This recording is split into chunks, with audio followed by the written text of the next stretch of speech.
Mana shu joyni diqqat bilan eshiting. Bugun hurmatli ota-onalar farzandlaringizni yo'ldan uradigan, rasvo qiladigan, ularni hayotini butunlay buzib yuboradigan 3 ta narsa haqida aytaman. Jiddiy e'tibor bering. Va yosh yigitlar, o'zingiz ham eshiting. Agar eshitayotgan bo'lsangiz, sizni hayotingizni buzib jirkanchilikka, jarlikka olib boradigan 3 ta narsa haqida aytaman. Birinchisi, internet va scrolling.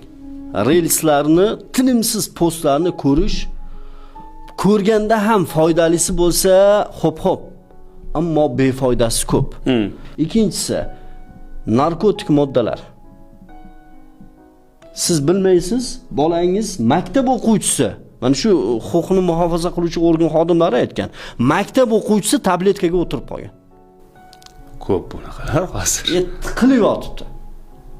Ota-onani aldayapti-da, ana unga pul bering, kitobga pul bering, palonga pul bering, pismonga pul bering deb borib narkotik olyapti. Sun'iy sintetik tabletkalar ham bor. Topolmasa oddiy dorilarni olib peredoz ichyapti.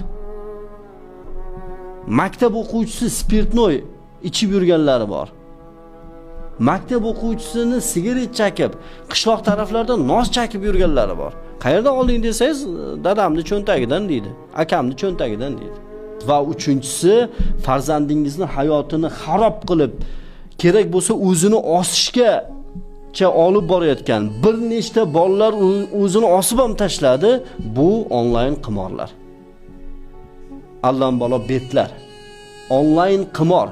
Diqqat bilan farzandingizni tarbiyasiga jiddiy e'tibor bering va ular bilan gaplashing.